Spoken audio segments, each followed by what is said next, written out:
नमः श्रीवर्धमानाय निर्धूतकलिलात्मने सालोकानां त्रिलोकानां यद्विद्यादर्पणायते श्रीमत्परमगम्भीर स्याद्वादामोघलाञ्छनम् जियात्रैलोक्यनाथस्य शासनं जिनशासनम्। पंच परमेष्ठी भगवान की जय। नमोकार महामंत्र की जय। वर्तमान जिन शासन नायक श्री महावीर भगवान की जय। परम पूज्य आचार्य श्री शांति सागर जी महाराज की जय। परम पूज्य आचार्य गुरुवर प्रज्ञा शमन श्री देवनंदी जी महाराज की जय। श्रीमद् जैन धर्म की जय। जय बोलिए परम पूज्य भव्य प्रबोध मार्तंड मुनि श्री अमोघ कीर्ति जी महाराज की जय। नमोस्तु नमोस्तु नमोस्तु नमोस्तु। धर्म स्नेही बंधुओं,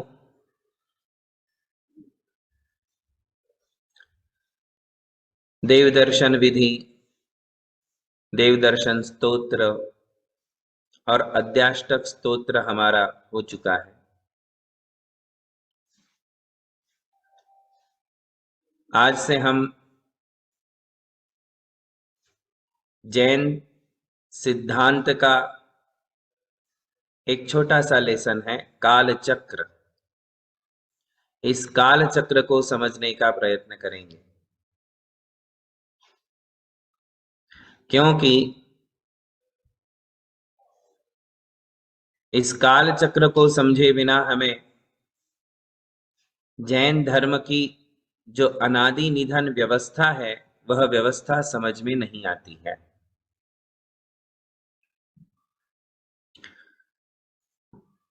जैन धर्म में जैन दर्शन के अनुसार 6 प्रकार के द्रव्य माने गए हैं।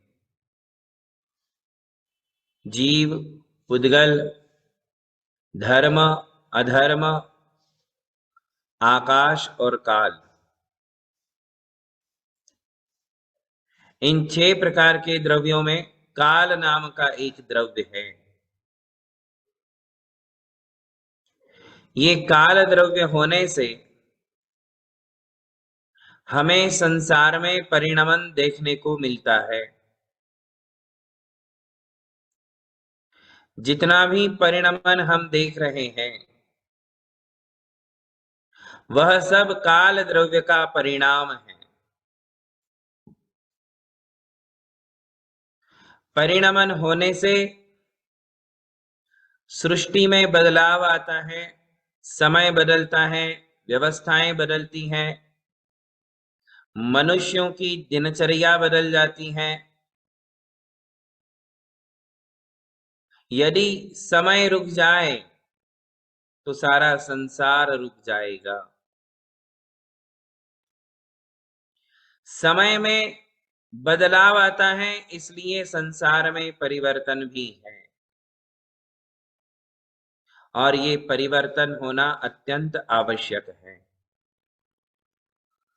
आप विचार करिए, आवाज आ रही है क्या मेरी? हाँ, आप विचार करिए, यदि समय रुक गया तो क्या होगा? यदि समय रुक गया तो क्या होगा? तो क्या होगा? आपने कभी चिंतन मनन किया, विचार किया कि समय बिल्कुल स्थिर हो गया, कूटस्थ हो गया, तो जो बच्चे हैं वो बच्चे ही रह जाएंगे, जो बूढ़े हैं वो बूढ़े ही रह जाएंगे, जो बीमार हैं वो बीमार ही रह जाएंगे, जो जहां है वह वहीं रह जाएगा। परिवर्तन बंद हो जाएगा तो गरीब गरीब ही रह जाएंगे, दुखी दुखी ही रह जाएंगे। संसार में हम जितने परिवर्तन देख रहे हैं वो सब काल द्रव्य के हैं। यदि ये रुक जाएगा तो संसार की व्यवस्था बिगड़ जाएगी और आगे ही नहीं बढ़ पाओगे, विकास ही नहीं होगा, संसारी संसारी रह जाएंगे, नारकी नरक में रह जाएंगे, तिर्यंच तिर्यंच में रह जाएंगे, सारा परिवर्तन बंद हो जाएगा। काल द्रव्य के कारण कितने परिवर्तन होते हैं हमारी कल्पनाओं के परे। जो जीव में परिवर्तन हो रहा है, पुद्गल में परिणमन हो रहा है, जीव में पुद्गल में जितना भी परिणमन हो रहा है वह सारा परिणमन काल द्रव्य के कारण है। छहो द्रव्यों में परिणमन होता है, किंतु सूक्ष्म द्रव्यों के परिणमन हमारे ज्ञान के विषय नहीं बन पाते हैं। जो स्थूल द्रव्यों का परिणमन है, अत्यंत स्थूल, वह स्थूल द्रव्य का स्थूल परिणमन हमें समझ में आता है। यदि यह समय रुक गया तो अनेक अनेक बाधाएं हमारे लिए झेलनी पड़ेगी। समझ रहे हो? यदि समय रुक गया तो परिणमन रुकेगा, परिणमन रुकेगा तो परिणमन रुकेगा तो सारी व्यवस्था गड़बड़ा जाएगी, सारी व्यवस्था गड़बड़ा जाएगी, चरमरा जाएगी और संसार में जो आकुलता है, अशांति है, दुख है, उनके बीच में हम स्थिर हो जाएंगे, वो झेलना हमारी नियति हो जाएगी। इसलिए बंधुओं, काल द्रव्य का यह जो परिणमन है इसे संसार में सभी स्वीकार करते हैं। जितने दर्शन वाले हैं कोई भी काल द्रव्य का विरोध नहीं करता है। केवल जैन दर्शन में ही काल द्रव्य की मान्यता हो ऐसा नहीं है, अन्य दर्शनों में भी काल द्रव्य की मान्यता है। नहीं मानने वाले भी हैं और मानने वाले भी हैं, किंतु नहीं मानने में जितनी आपत्तियां हैं, जितनी आशंकाएं हैं, जितने विघ्न हैं, जितनी अव्यवस्थाएं हैं, उन अव्यवस्थाओं का उत्तर वो नहीं दे पाते हैं जो काल द्रव्य की सत्ता को स्वीकार नहीं करते हैं। परिणमन को स्वीकार करते हैं, काल द्रव्य को स्वीकार नहीं करते हैं। ऐसे कुछ दर्शन हैं धर्म स्नेही बंधुओं, जहां कार्य दिख रहा है वहां कारण होता ही होता है, बिना कारण के कार्य नहीं होता है। यह जैन न्याय की एक विशेष बात है। कारण कार्य संबंध, कौन सा संबंध है? कारण कार्य संबंध है। काल द्रव्य निमित्त है, काल द्रव्य कारण है, और जितने भी परिणमन हो रहे हैं वे सब उसके कार्य है। कारण कार्य संबंध, समझ रहे हो? कारण कार्य संबंध, इसे हमें समझना चाहिए। तो इस कारण कार्य को स्वीकार करते हुए हमारे लिए इस काल द्रव्य के परिणमन को, काल चक्र को समझना है। क्योंकि ये प्रश्न बहुत सारे हमारे सामने आते हैं, आप सभी के पास रहते हैं कि तीर्थंकर कहाँ रहते हैं, तीर्थंकर कब होते हैं, वर्तमान में तीर्थंकर क्यों नहीं है।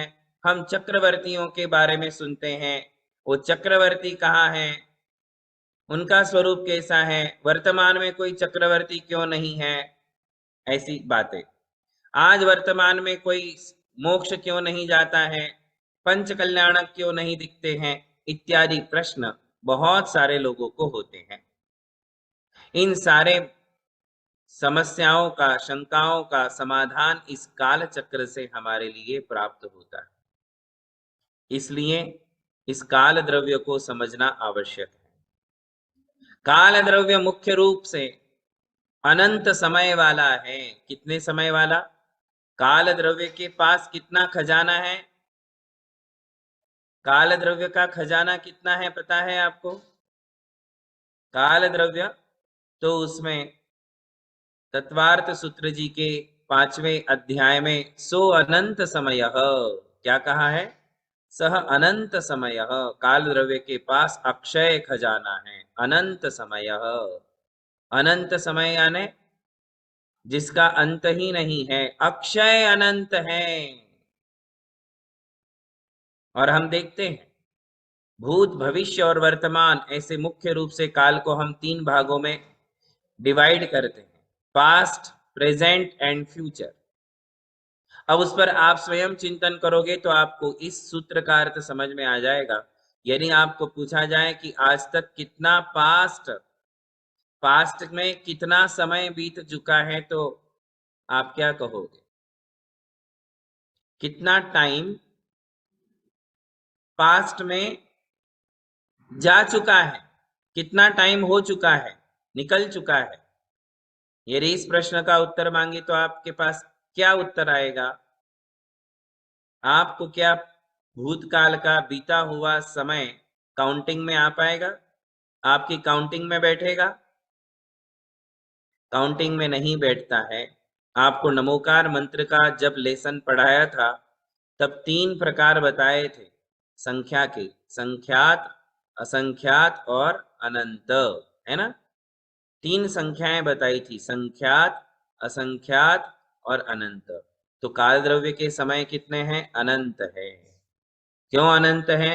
क्योंकि संख्यात यानी काउंटेबल, असंख्यात यानी काउंटलेस और अनंत यानी एंडलेस। इसमें से काल द्रव्य जो है उसका जो समय है, उसका जो खजाना है, वह कितना है? तो वो ना संख्यात है ना असंख्यात है, वह अनंत है। कितना है? और अनंत का मतलब एंडलेस। और ये हमारा चिंतन स्वीकार कर लेता है। यदि आप विचार करोगे तो आपको भी ये समझ में आ जाएगा कि हाँ हाँ, पास्ट तो एंडलेस है, फ्यूचर तो एंडलेस है कि नहीं? बताओ, एंडलेस है कि नहीं? पास्ट में हम यदि पीछे जाएंगे जाएंगे जाएंगे तो क्या हमें समय का कोई छोर मिलेगा? समय का अंत मिलेगा? फ्यूचर में यदि हम आगे बढ़ते हैं तो क्या समय का अंत मिलेगा? समय का कोई अंत नहीं है। टाइम एंडलेस, टाइम एंडलेस है, उसका कोई अंत नहीं, ना पास्ट का ना फ्यूचर का अंत ही नहीं है। इसलिए कहते हैं कि सह अनंत समय, वह अनंत समय वाला है। और उसकी सूक्ष्म पर्याय है एक समय। कितना? एक समय। काल द्रव्य की एक छोटी सी पर्याय यदि हम गिनना चाहे, निकालना चाहे, तो उसे कहते हैं समय। समय से और छोटा काल की कोई पर्याय नहीं होती है। सबसे अंतिम पर्याय है समय, है ना? समय ही काल द्रव्य की सबसे अंतिम पर्याय है।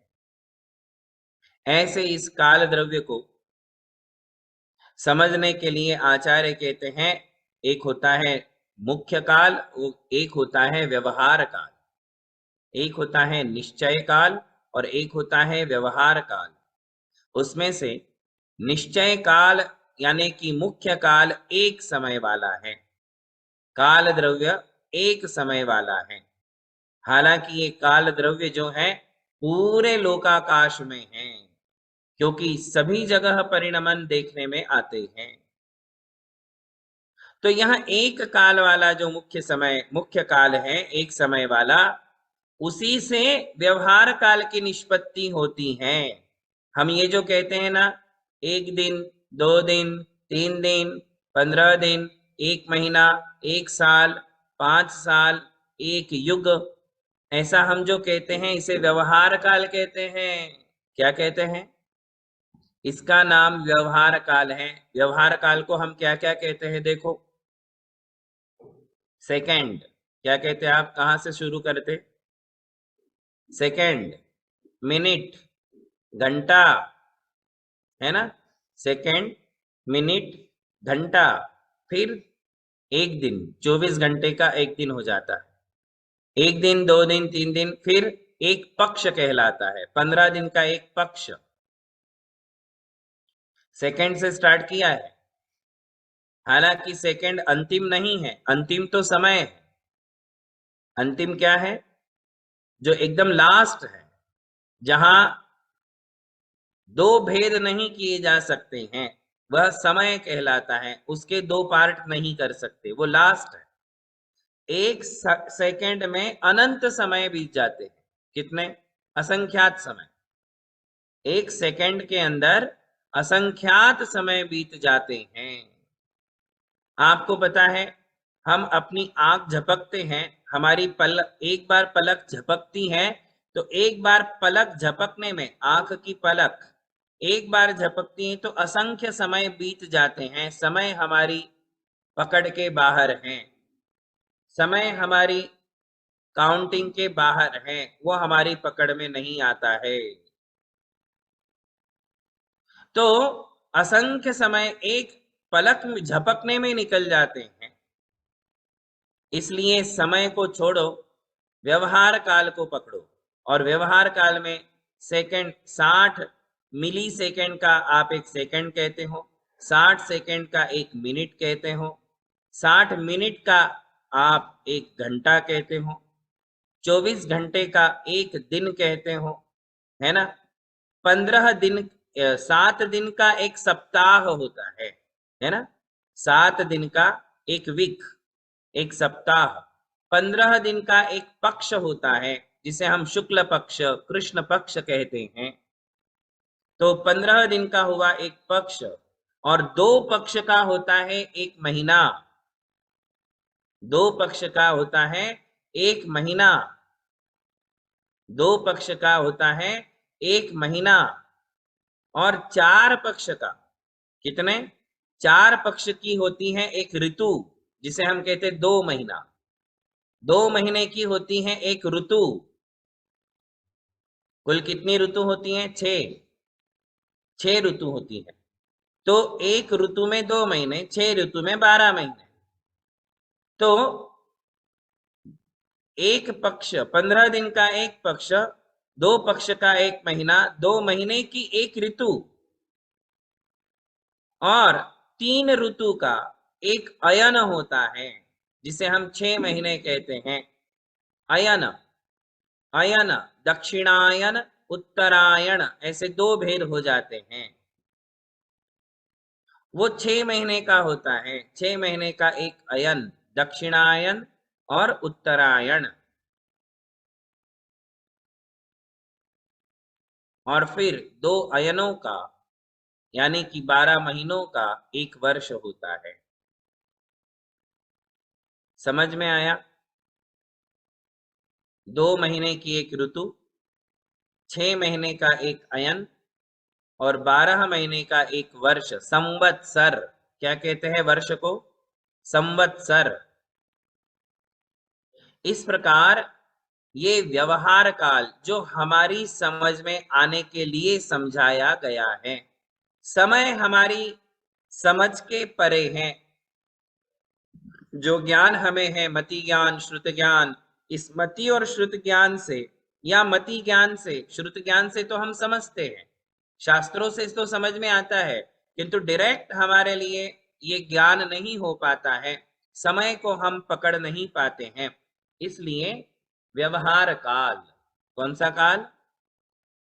व्यवहार काल। ये व्यवहार काल की गणना कैसे की जाती है? तो उसके लिए तत्वार्थ सूत्र जी में 4थे अध्याय में 12वां, 13वां और 14वां सूत्र दिया है। वो कहते हैं, ज्योतिष्का सूर्या चंद्रमसौ ग्रह नक्षत्र प्रकीर्णक तारकाश्च। फिर आगे कहते हैं, मेरु प्रदक्षिणा नित्य गतयो नृलोके। और अगला सूत्र है, तत्कृत काल विभाग। तो कहते हैं ये जो काल की गणना है, ये जो हम कहते हैं एक दिन बीत गया, 2 दिन बीत गए, कैसे बीत गए?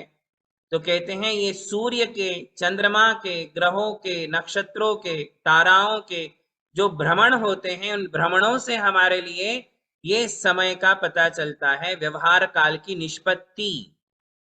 ये जो हमने कहा दिन, घड़ी, घंटा, एक पक्ष, एक महीना, एक ऋतु, एक अयन, एक वर्ष, ये जो भी हम कह रहे हैं, ये कहाँ से हम गिनती करते हैं, किससे ये गिनती हमारे समझ में आती है? तो कहते हैं सूर्य के उदय और अस्त से। किससे? सूर्य का, चंद्रमा का, नक्षत्रों का, ताराओं का, ग्रहों का, इन सभी का उदय अस्त होता है। ध्यान दे, अभी तक आपको ये पता होगा कि सूर्य का ही सनसेट और सनराइज, सिर्फ सूर्य ही उदय में आता है और सूर्य का ही अस्त होता है। ऐसा यदि आप सोचते हो तो आप गलत हो। किस किस का उदय अस्त होता है बताओ? उदय अस्त चंद्रमा का भी होता है। जैसे सूर्योदय वैसे चंद्रोदय, जैसे सूर्यास्त वैसे चंद्र का भी अस्त होता है। केवल सूर्य और चंद्र का नहीं, 9 ग्रह है। कितने ग्रह हैं? उसमें ये तो रवि और सोम ही हुए। रवि यानी सूर्य, सोम यानी चंद्र। इसके अलावा भी तो 7 ग्रह हैं। मंगल, बुध, गुरु, शुक्र, शनि, राहु, केतु, इन नवग्रहों का वर्णन हमारे सिद्धांत ग्रंथों में है। इन सभी का उदय और अस्त होता है। इसके अलावा नक्षत्रों का 27 नक्षत्र होते हैं, उनका उदय और अस्त होता है। नक्षत्रों का उदय, नक्षत्रों का अंत, अस्त, अंत नहीं कहना, अस्त कहना, राइजिंग, उदय होना। तो उदय और अस्त सूर्य, केवल सूर्य का नहीं, चंद्रमा का भी है। सूर्य और चंद्रमा के समान नवग्रहों का उदय अस्त है। उसके अलावा नक्षत्रों का उदय अस्त है, ताराओं का भी उदय अस्त होता है। किंतु इन सभी से हमारे लिए उतना प्रयोजन नहीं। जो ज्योतिषाचार्य होते हैं, जिन्हें पंचांग बनाने होते हैं, जो मुहूर्त निकाल के देने वाले होते हैं, पंचांग बनाने वाले विद्वान होते हैं, उन लोगों को ये सारे सूर्य, चंद्र, नक्षत्र, ग्रह और तारा इन सब का उदय अस्त लिखना पड़ता है। इन सब का उदय अस्त लिखने पर ही वो इतने अच्छे से परफेक्ट पंचांग बना पाते हैं। यदि कोई ज्योतिषी इन 5 के उदय अस्त का जानकार नहीं है, तो वह पंचांग की निष्पत्ति नहीं कर सकता है, पंचांग नहीं बना सकता है। ज्योतिषी के लिए, पंचांग निर्माण करने के लिए इन सभी का, सूर्य, चंद्र आदि सभी के उदय और अस्त का, उनके रेखांश का, कौन से रेखांश में है, कौन से अयन में है, कौन से अयनांश में है, ये सारी जानकारी यदि नहीं हो तो पंचांग नहीं बनता। और पंचांग नहीं बनेगा तो हमारे कितने सारे काम ठप्प पड़ जाएंगे, क्योंकि हमारे कितने काम मुहूर्त से ही किए जाते हैं। तो रेखांश और अक्षांश, ये 2 प्रकार के अंश होते हैं, जिसे आप इंग्लिश में लैटिट्यूड और लॉन्गिट्यूड बोलते हो। ये लैटिट्यूड और लॉन्गिट्यूड यदि ज्योतिषी को पता ना हो, रेखांश और अक्षांश, इन दोनों के कारण जो उदय और अस्त होते हैं, इन दोनों के साथ, क्योंकि सूर्य, चंद्रमा, नक्षत्र, ग्रह और तारा, ये 5 प्रकार के ज्योतिषी देव हैं। कौन से देव हैं? हम चतुर्णिकाय देव कहते हैं ना, देवाश चतुर्णिकाया, भवनवासी, व्यंतर, ज्योतिष्क और कल्पवासी। ये 4 प्रकार के देवों में ज्योतिष्कवासी देव हैं। ज्योतिष्कवासी देवों के 5 भेद हैं: सूर्य, चंद्रमा, नक्षत्र, ग्रह और तारका, प्रकीर्णक। तो ये ताराएं, ये जितने 5 प्रकार के ज्योतिषी देव हैं, ये पांचों के 5 ज्योतिषी देव, ये मेरु प्रदक्षिणा नित्य गतयो नृलोके, सुमेरु पर्वत की प्रदक्षिणा देते हैं। हर ग्रह गतिमान है, सूर्य गतिमान है, चंद्रमा गतिमान है, 27 नक्षत्र गतिमान हैं, इनका 12 राशियों में परिभ्रमण होता है। ये पूरे मेरू पर्वत की प्रदक्षिणा देते रहते हैं। हमारे धरती से 790 योजन ऊपर और 900 योजन तक 110 योजन का ऐसा भाग है जिसके अंदर ये पांचों प्रकार के ज्योतिषी देव परिभ्रमण करते हैं। मेरू पर्वत की जैसे हम मंदिर की परिक्रमा लगाते हैं ना, हम जैसे मंदिर की गर्भालय की परिक्रमा लगाते हैं, ऐसे ही सूर्य, चंद्रमा, नक्षत्र, तारे, ग्रह ये सब सुमेरु पर्वत की प्रदक्षिणा करते हैं। और जब प्रदक्षिणा करते हैं तो उनके रेखांश और अक्षांश बदलते हैं। रेखांश और अक्षांश के अनुसार उनका उदय और अस्त हमारे लिए ध्यान में आता है, और उनके उदय अस्त से ये पंचांग बनते हैं, और उसी से ये व्यवहार काल उत्पन्न होता है। कौन सा व्यवहार काल? सेकंड, मिनट, घंटा, दिन, एक वीक, फोर्टनाइट, मंथ, ईयर, ये जो आप कहते हो मंथली, फोर्टनाइटली, वीकली, ईयरली, ये जो वर्ड्स हमारे पास हैं इसे व्यवहार काल कहते हैं। क्या कहते हैं? व्यवहार काल। देखो, कहाँ तो काल द्रव्य की मुख्य पर्याय है समय। इस समय से ये सारा चक्र शुरू होता है, इसलिए इसे कहते हैं काल चक्र। क्या कहते हैं? काल चक्र। ये काल चक्र का जो मुख्य है, काल चक्र का जो मुख्य है वह है समय। इस समय से इतने बड़े काल की उत्पत्ति होती है। धर्म स्नेही बंधुओं, इस काल द्रव्य को समझने पर हमारे लिए अनेक गुत्थियां सुलझ जाती हैं। जैन धर्म में काल चक्र का बहुत बड़ा महत्व है।